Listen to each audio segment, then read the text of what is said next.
Pimpinan bukan sekedar posisi, tetapi adalah sebuah tanggung jawab. Saya, Stephen Marto Christian Simbolon, NIM 2312085, Prodi Rekayasa Perangkat Lunak, Fakultas Cambridge Biro, akan menjelaskan mengenai 10 prinsip kepemimpinan dari Alkitab. Prinsip yang pertama adalah integritas.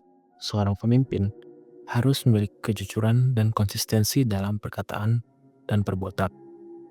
Musa adalah contoh pemimpin yang berintegritas, yang tetap teguh memimpin bangsa Israel meski menghadapi banyak tantangan. Integritas membangun kepercayaan, dan tanpa kepercayaan, seorang pemimpin tidak akan efektif dalam memimpin. Prinsip yang kedua adalah tujuan. Seorang pemimpin harus memiliki visi yang jelas. Musa memiliki tujuan untuk membawa bangsa Israel ke dalam tanah perjanjian.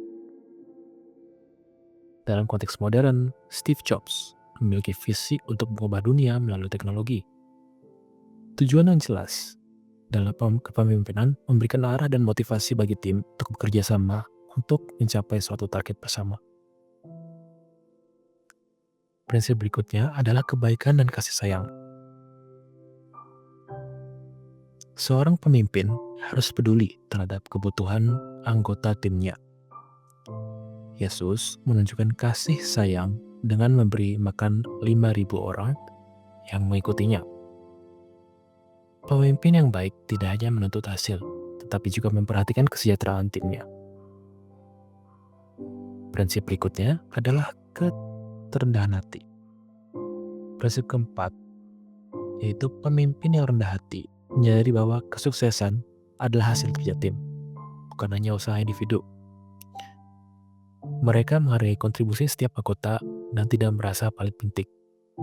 Kerendahan hati membangun hubungan yang harmonis dalam tim. Lalu, prinsip yang kelima adalah komunikasi. Seorang pemimpin yang efektif mampu menyampaikan pesan dengan jelas dan mendengarkan umpan balik. Yesus dan Paulus adalah contoh komunikator yang ulung. Komunikasi yang baik mencegah kesalahpahaman dan memperkuat kolaborasi dalam tim. Lalu, ada prinsip keenam, yaitu manajemen kinerja. Seorang pemimpin perlu menetapkan tujuan yang jelas, memberikan dukungan selama proses, dan memberikan apresiasi atas hasil yang dicapai.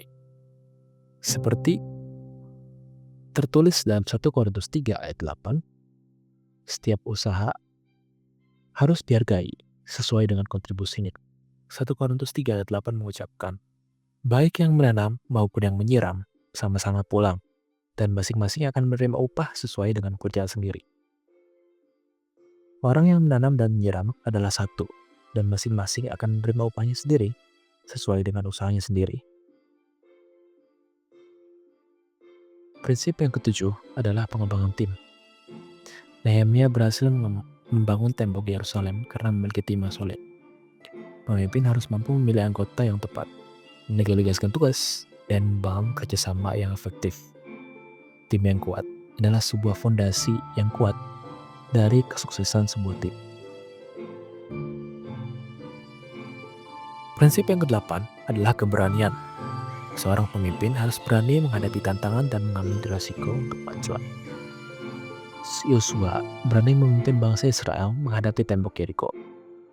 Keberanian tidak berarti tidak takut, tapi mampu bertindak meski dalam ketakutan. Prinsip ke-9 adalah keadilan.